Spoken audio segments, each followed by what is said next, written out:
asalaamaaleykum mbokk yi ñuy seetaan ci seen plateforme bi di aCANMentor dellusiwaat nañ tey ci seen beneen vidéo ci cours HTML ak CSS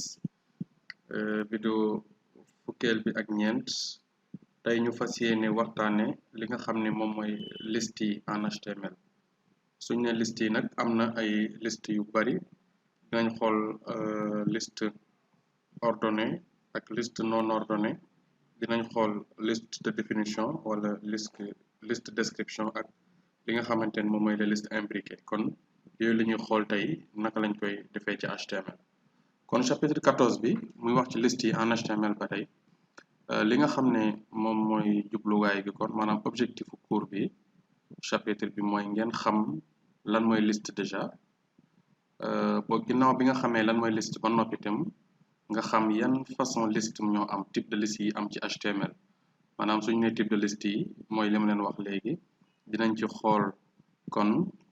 liste yoo xam ne ay liste yu ordonné la ak yu ordonné wul mooy liste non ordonné yi dinañ xool lan mooy liste de définition ci misaal nga jël mot HTML après def deux points nga daal di wax définition HTML nan la ñuy créer liste de définition yooyu en même temps dinañ xool naka la ñuy def ba mën a imbriquer maanaam dugalante suñu ay liste maanaam soo bëggoon tey dugalante ay liste kon yooyu yëpp incha allah loolu lañu fas yéene xool ci cours tey bi kon li ñuy tàmbalee mooy dem déjà commencer par def benn kii HTML benn document HTML donc xaar ma def ci titre bi liste en HTML voilà donc les listes en HTML kon lii mooy chaque fois booy def page HTML maanaam structure bi nga xamante ne mooy minimum bi li mënta ñàkk mooy balise yi nga xam ne depuis ñu tàmbali cours bi ba tey saa yu ñuy def benn chapitre rek kon loolu la ñuy tàmbalee kon bu dee liste yi tey li ñuy njëkk a xool mooy liste non ordonnée donc yooyu la ñuy njëkk a xool donc xaar ma créer fii déjà benn paragraphe ci biir body bi paragraphe P ma copier déjà yi nga xam ne koy soxla tout le temps voilà donc paragraphe P ma fermer ak slash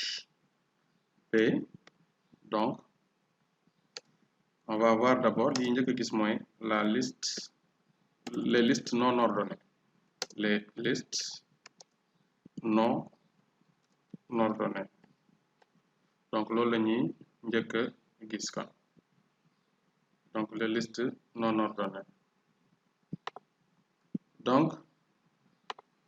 bu dee liste non ordonnée yi HTML dafa am benn balise bu mu créé bu tudd UL maanaam balise UL moo nekk ni donc da ngay def UL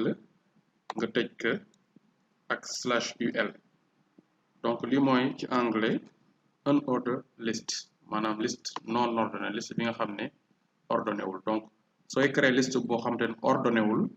donc UL nga koy commencé maanaam tëjee ko ak UL donc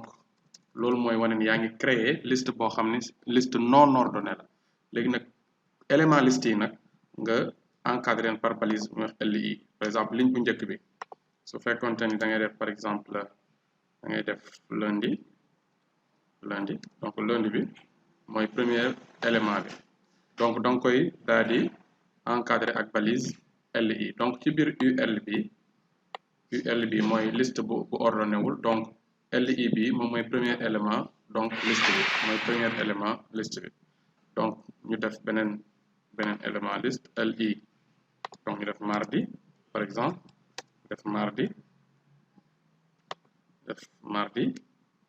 donc defaat fi encore mercredi donc élément booy dugal ci biir liste non ordonnée bi rek donc ci balise LI nga koy dugal donc mercredi donc slash LI jeudi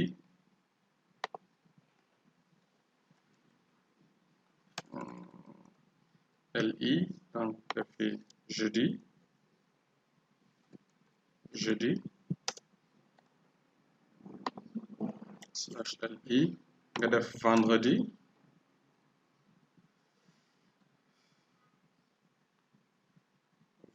/li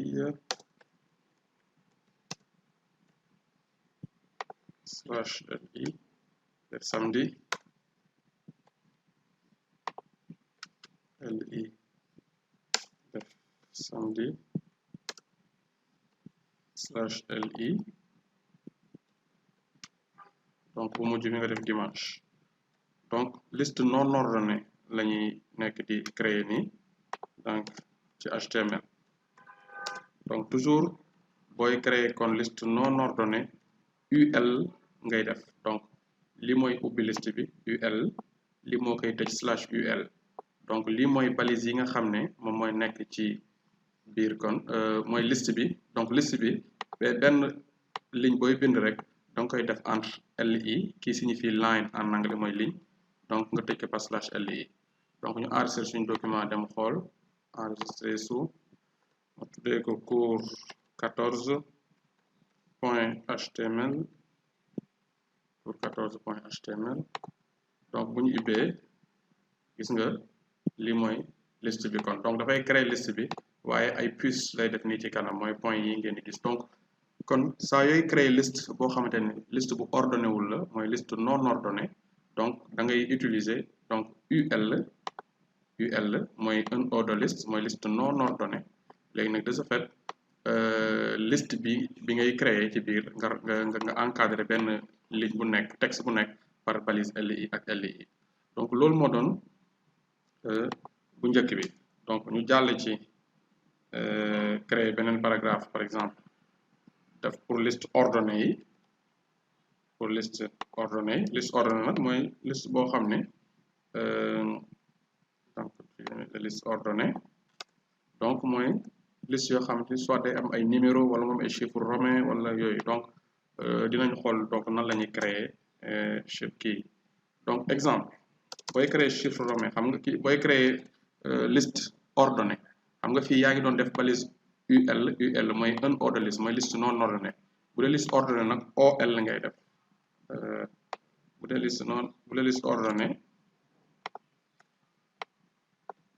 liste ordonnée donc fii OL ngay def nga tëj ko par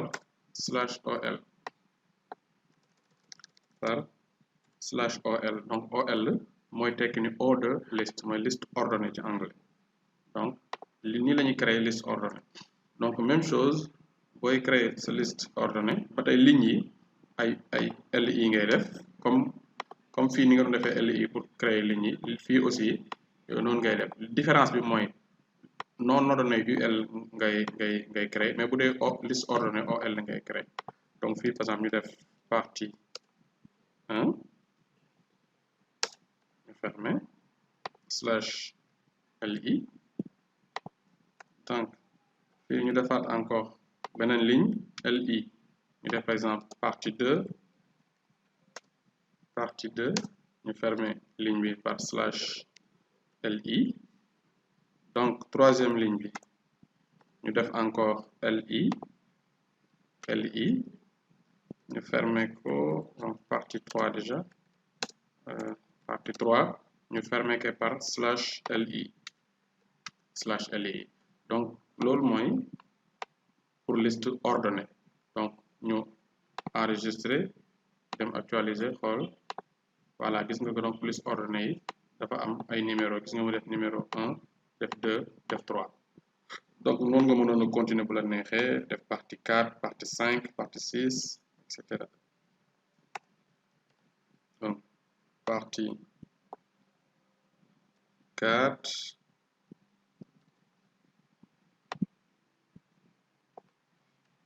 partie 5 def partie 6 voilà enregistré nga xool. donc gis nga ni mu koy numéroté. donc da ngay ordonné 1 2 3 4 5 6 donc texte yi ñoo nekk nii. donc différence bi liste non ordonnée ay puce la, bu dee liste ordonnée ay numéro la koy def. donc booy créer sa liste ordonnée en HTML OL balise OL ngay def ay lignes à l'intérieur bu dee liste non ordonnée na nga def UL lignes yi nga def leen fii à l'intérieur donc loolu mooy différence bi donc non ordonné UL la bu dee ordonné OL léegi nag ñu dem xool par exemple su ma bëggoon au lieu que fii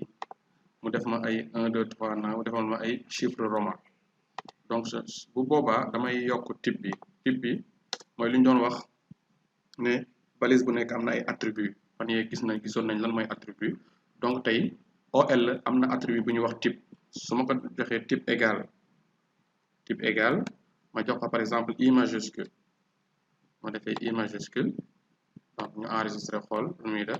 donc soo actualisé ñu gis na lii changé nag def ay chiffre romain def ay chiffre romain donc ñu dem def I minuscule type I minuscule ñu actualisé ba tey ay chiffre romain la en minuscule la ko def donc ñu dem def A majuscule su fekkee type bi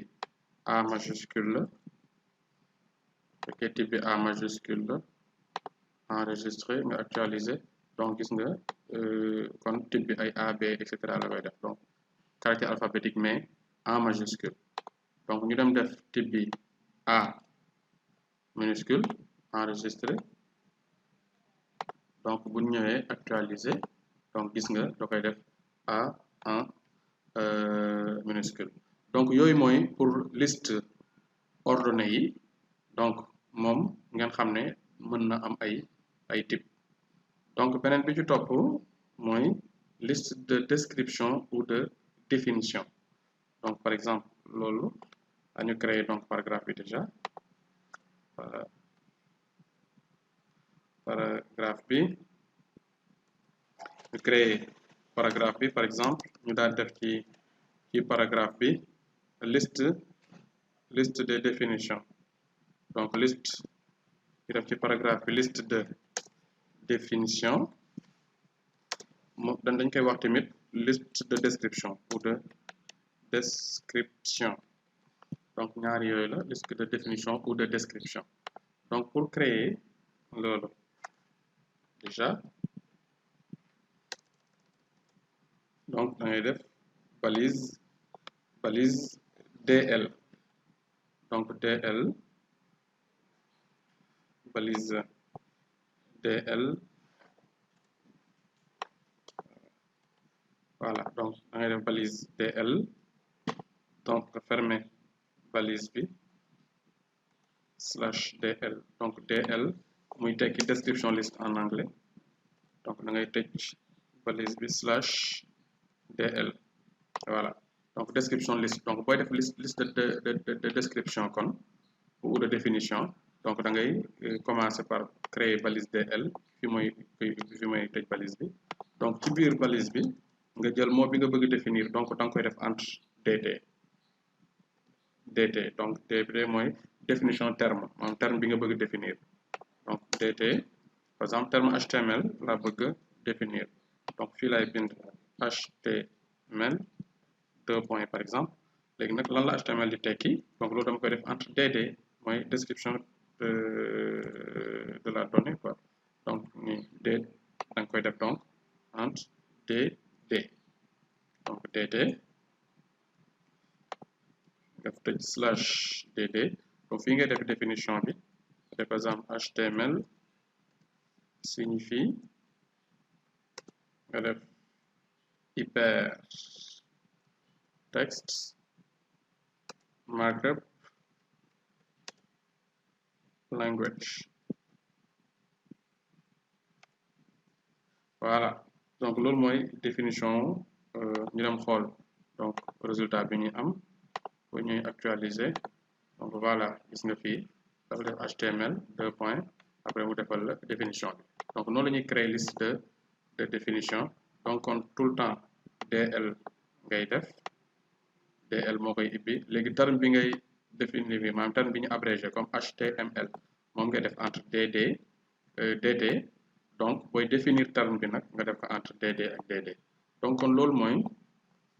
mooy pour liste de définition ou de description donc beneen bi ci topp mooy naka la ñuy imbriquer ay liste maanaam dugalante ay liste par exemple nga am ay liste ordonnée ci seen biir nga bëgg a créer donc yeneen liste non ordonnée ou bien nga am liste non ordonnée ci biir nga bëgg créer ay liste ordonnée donc pour commencer dañuy xool pour commencer donc dañuy créer déjà paragraphe def imbrication des listes donc, imbrication bien de liste imbriquée tout simplement ñu def liste imbriquée lu imbriqué nag mooy loo xam dafay dugalante donc loolu lañ koy donc par exemple xaaral ñu créer benn liste ordonnée bu yam bu am 3 parties exemple fii ñu créer liste ordonnée waxoon naa leen ni pour nga créer liste ordonnée OL ngay utiliser donc OL donc dañuy créer benn liste ordonnée ak OL ma fermer liste bi créer slash OL donc li mooy pour créer liste ordonnée donc ci biir liste bi ma créer donc ay ligne par exemple LI def fi partie 1 fermer LI bi comme niñ defoon sànq donc slash LI tëj ko donc beneen bi ma créer beneen ligne LI je mets partie 2 ma fermer LI bi ak slash LI troisième bi ma def LI donc partie 3 donc ma def slash LI donc liste ordonnée ak 3 parties donc ñu enregistré déjà pour xool voilà donc liste imbriquée donc fii déjà liste ordonnée rek laa créé ko donc moo bëgg partie 1 bi mu am sous partie donc kon il faut nga créer beneen liste ci suuf ci biir partie 1 donc bu boobaa da ngay ñëw boo ibbee LI bu partie 1 avant nga koy tëj war ñu wàccee donc partie 1 donc partie 1 ligne bi moo nekk ni donc ci biiram ngay créer kon beneen liste non ordonnée donc je mets UL donc tëj UL donc gis nga ci biir ligne bu njëkk ci biir partie 1 maanaam ligne partie 1 maa ngi créé beneen liste ci biiram donc beneen liste non ordonnée donc liste boobu nga def ci ay ligne tamit LI nga def par exemple définition nga tëj ko slash LI donc créer beneen ligne encore LI nga def par exemple auteur fermer LI bi slash LI donc créer waat encore beneen ligne nga def LI def par exemple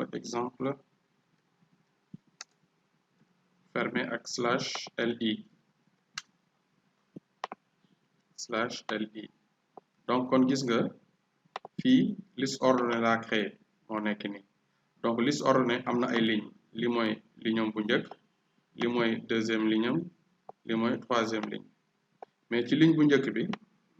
baa ngi nii donc commencé LI ak slash LI la fermé mais ci biiram dama créé beneen liste non ordonnée donc xam ngeen déjà dañuy créé liste non ordonnée UL ak contenu liste non ordonnée donc su ma ñëwee fii ma actualiser da ngay gis ne donc gis nga ci partie 1 bi créé naa beneen liste non ordonnée donc mu am définition auteur ak exemple donc de la même façon mën naa sax def fii définition partie 1 fii ma def définition partie 2 fii ma def définition partie 3 donc ba tey ma jël liste bi ma ñëwaat ci deuxième ligne bi ma créé fa encore beneen liste donc damay coller rek directement donc def définition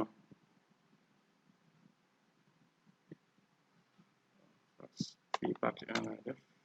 fii partie 1 voilà donc maa ngi ci partie 2 donc définition partie 2 auteur partie 2 et exemple partie 2 donc même chose ma ñëw ci partie 3 créer fa beneen liste non ordonnée donc damay ñëw ko ci partie 3 ma coller donc définition partie 3 auteur partie 3 et exemple partie 3 donc gis nga kon boo xoolee am naa liste ordonnée donc fii la commencé OL jeexe OL donc OL bu njëkk bi li mooy lignam mooy partie 1 mais partie 1 dama créer beneen sous liste def ci définition auteur partie donc mu ñëwaat ci deuxième ligne bi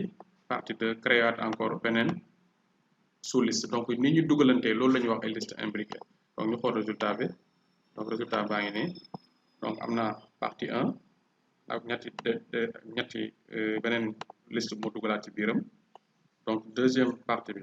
donc nga am comme genre sous chapitre ak partie 3 tamit ma am donc loolu moo doon liste imbriquée ak liste non imbriquée kon ñu fàttali leen donc cours bi tey loolu lañ doon def mooy jàng nan la ñuy defee liste non ordonnée liste bu ordonné wul mooy ak balise UL donc bu dee liste ordonnée ak balise OL waaye mu am attribut bu ñuy wax type nag mën na jël I majuscule bu fekkee ay chiffre romain en majuscule la wala I minuscule bu fekkee chiffre romain en minuscule wala A majuscule bu fekkee ay lettre alphabétique la en majuscule wala A minuscule bu fekkee ay chiffre ay lettre alphabétique en minuscule donc loolu mooy type moom moo am type kon maanaam attribut type bu dee liste ordonnée donc fii ñu doon jàngale liste de définition donc mooy bu dee DL DT ak DD donc fii aussi ñu leen doon jàngalal mooy liste imbriquée kon bul hésiter ngir xoolaat cours bi bu baax a baax bu ko jaree sax nga defaat exemple yi lu bari ngir gën a mën a comprendre kon nan la ñuy créer liste yi ci HTML mooy liste ordonnée liste non ordonnée ak liste imbriquée yi ak kon donc liste de définition kon loolu lañ leen indiloon tey ci cours seen fukkeelu cours ak ñeent ci cours bi di HTML ñu leen jox daje kon ci fan yi ci beneen vidéo